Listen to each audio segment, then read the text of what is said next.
So hi, this is Abhay Singh Rajput. Welcome back to my channel. तो आज मैं आपके साथ मेरा 1 ईयर का एक्सपीरियंस शेयर करने वाला हूँ कि मुझे विप्रो में क्या अच्छा नहीं लगा और क्या अच्छा लगा। तो स्टार्ट करते हैं। तो विप्रो में मेरे को जैसे कि वेलकम किट तो मिला नहीं, आई डोंट नो व्हाई।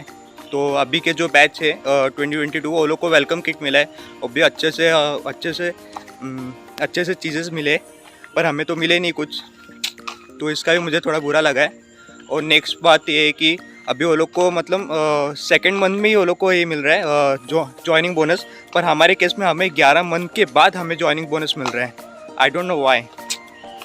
इतना तो हो गया। अभी और भी है चीज़ें जो मुझे पसंद नहीं है, कि जैसे कि अभी विप्रो हमें क्लाइंट के पास तो प्रोजेक्ट दे देते हैं वर्क करने के लिए, पर वो क्लाइंट हमारे ऊपर ध्यान देते ही नहीं। जैसे कि अभी वो लोग हमें शिफ्ट टॉलरेंस देते नहीं। अभी मेरा शिफ्ट है यूके का, तो मुझे शिफ्ट टॉलरेंस मिलता नहीं है। और पूछा भी तो बोलते कि प्रोजेक्ट का बजट बहुत लो है। ऐसा थोड़ी होता है। अभी मेरे दोस्त लोग को मिल रहा है, मतलब वो लोग को शिफ्ट टॉलरेंस मिल रहा है अराउंड 5000 रुपीज़ मिल रहा है शिफ्ट टॉलरेंस का, पर मेरे केस में तो मुझे कुछ मिल रहा ही नहीं है।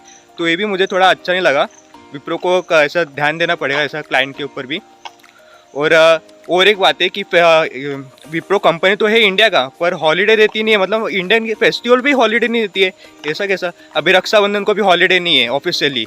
और अगर एक केस है कि अगर मेरे को जैसे कि 15 अगस्त को छुट्टी है और 31 अगस्त को छुट्टी है, पर वो मेरे क्लाइंट के मतलब मैं जिस प्रोजेक्ट में काम कर रहा हूँ वो प्रोजेक्ट वाले बोलते हैं कि अगर आपने 15 अगस्त को छुट्टी लिया तो आप 31 को आपको वर्क करना पड़ेगा। ये कैसा है? विप्रो ऑफ है ऑफिशियली, तो हम क्यों? और एक तो मेरे दोस्त लोग को मतलब वो लोग को है ना वीकेंड पे भी जॉब करने पे कॉम्प ऑफ प्लस मतलब ऐसा एक्स्ट्रा मनी मिल रहा है, पर मेरे को तो सिर्फ कॉम्प ऑफ ही मिल रहा है, पर एक्स्ट्रा मनी का कुछ है नहीं। अगर पूछा भी तो वो लोग कुछ रिप्लाई देते नहीं है, सिर्फ इतना ही बोलते कि प्रोजेक्ट का बजट लो है। एक मेरी फ्रेंड है जो विप्रो में ही है, मतलब सेम बैच के, तो उसके प्रोजेक्ट वाले उसको है ना वीकेंड पे है ना $25 देते हैं। मतलब अगर उसने वीकेंड पे जॉब किया तो उसको $25 मिलेगा, और हॉलीडे पे जॉब किया तो उसको $50 मिलेगा प्लस कॉम्प ऑफ। पर मेरे केस में मेरे को तो कुछ मिल रहा ही नहीं। ऑफिस से लिए ऐसा बताया गया कि कॉम्प ऑफ के मतलब अगर वीकेंड पे जॉब किया तो आपको 350 RS मिलेगा प्लस कॉम्प ऑफ मिलेगा, पर वो भी नहीं मिल रहा है। मतलब ऐसा प्रोजेक्ट वाले कुछ ध्यान ही नहीं देते, वो कुछ भी बात रीजन दे के क्लोज कर देते टॉपिक। तो मैंने अभी सोचा अभी मैं ये प्रोजेक्ट छोड़ के दूसरे प्रोजेक्ट में जाऊंगा, पर देखते अभी। पर वर्क तो अच्छा है मेरे प्रोजेक्ट का, पर मेरे को शिफ्ट टाइमिंग पसंद नहीं आया, क्योंकि आफ्टरनून शिफ्ट है मेरा 12 to 9:30, और ऊपर से 9:30 सिर्फ नाम के लिए आपको एक्स्ट्रा वर्क भी करना पड़ेगा। 10:30 या 11 भी बच सकते हैं। तो ये भी थोड़ी बुरी बात है, मेरे को तो अच्छी नहीं लगी ये बात। तो और एक बात है ये है कि विप्रो 2022 बैच को मैक लैपटॉप दे रहे हैं, पर हमें तो फ्राइंग पैन वाला लैपटॉप दिया है। जैसे कि मेरे दोस्त लोग को लिनोवो का थिंक पैड दिया है, और मुझे तो विप्रो ने HP का प्रो बुक दिया है। तो ऐसा भेदभाव क्यों?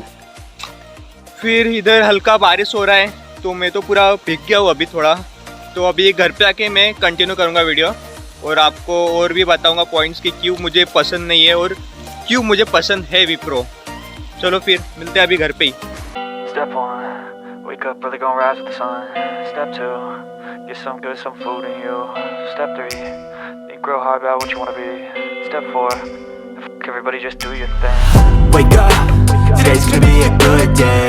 Wake up, today's gonna be a good day. Wake up, today's gonna be a good day. Wake up, today's gonna be a good day. Wake up, today's gonna be a good day. Wake up, today's gonna be a good day. Wake up, today's gonna be a good day. Wake up, today's gonna be a good day. Yo, set your affirmations, aspirations. I got shit to do, the aftermath of preparation. Good food, good mood, blood in circulation. One step at a time, yeah, that's how you make it. Set a goal you control and the steps you take them. I try to pick one thought, have some concentration.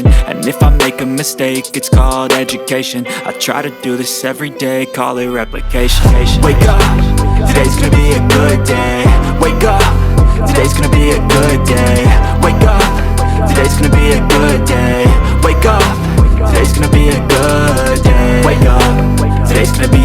good day. Wake up, today's gonna be a good day. Wake up, today's gonna be a good day. Wake up, today's gonna be a good day. So life ain't easy, yo, I think there's a reason though. Ups and downs, just like every different season, yo.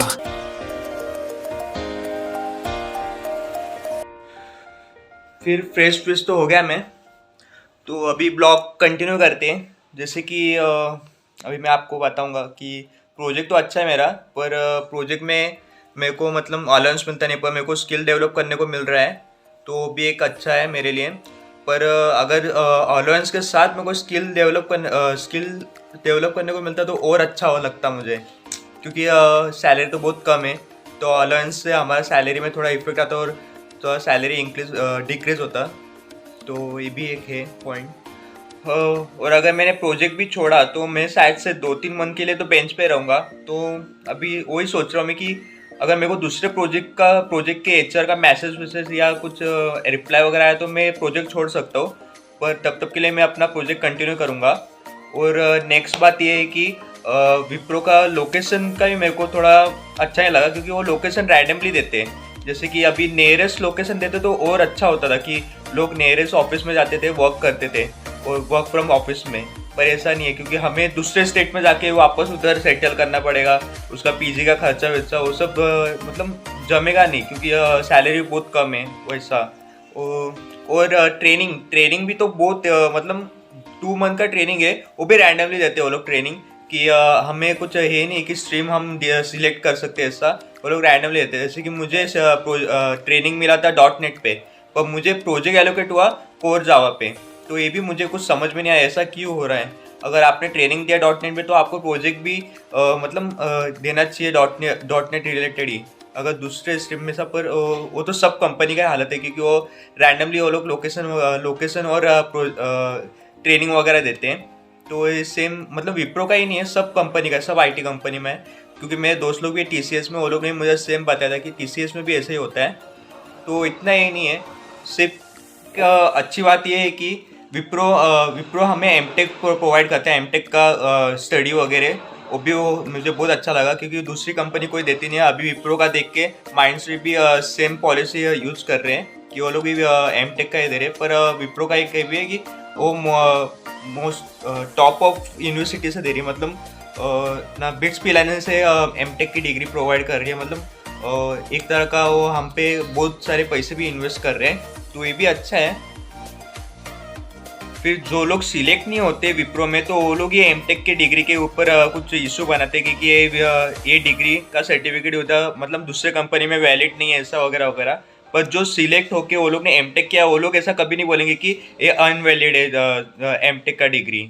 और आप अगर सोच रहे हो कि मतलब 2 year 1 year कर विप्रो करके हम छोड़ देंगे, तो ये यूजलेस है, क्योंकि आपको जो सैलरी इधर मिल रही है वही सैलरी आपको आउटसाइड भी मिलेगा। पर अगर अच्छा पैकेज मिल रहा है तो आप छोड़ सकते हो, वो भी वो आपके ऊपर डिपेंड है। मैं तो पूरा एमटेक का डिग्री करके छोड़ने वाला हूँ, क्योंकि मैं एमटेक के लिए ज्वाइन किया था, क्योंकि मेरे पास TCS का भी ऑफर लेटर था, कॉग्निजेंट का भी ऑफर लेटर था, पर मैंने डिसाइड किया विप्रो, क्योंकि विप्रो में मेरे को एमटेक प्रो मतलब स्टडी करने का ये किया, क्योंकि वो मिडिल क्लास लोगों को फ़ी वगैरह का भी इशू रहता है, तो ऐसा लाखों पैसे फ़ी भरने से अच्छा हम विप्रो ज्वाइन करके सैलरी प्लस एमटेक कर सकते हैं। तो ये मुझे बहुत अच्छा लगा विप्रो का, तो इसलिए मैं विप्रो ही ज्वाइन करूँगा अभी। पर फिलहाल मैं कंफ्यूज हूँ मेरे प्रोजेक्ट को लेके कि मैं प्रोजेक्ट को छोड़ूँ या नहीं छोड़ूँ, क्योंकि लोग बोल रहे कि अभी अभी प्रोजेक्ट मिलना भी थोड़ा मुश्किल हो रहा है, क्योंकि USA में कुछ इशू चालू है। तो अभी देखते हैं, मन के ऊपर है मेरे। तो फिलहाल के लिए तो मुझे इतना ही एक्सपीरियंस हुआ है, तो अभी आगे का देखते हैं। अभी नेक्स्ट ब्लॉग या कभी मैं बनाया विप्रो के ऊपर तो मैं और शेयर करूँगा आपके साथ मेरा एक्सपीरियंस। तो तब तक के लिए इतना ही, चलो मिलते हैं अभी next blog. Bye, take care.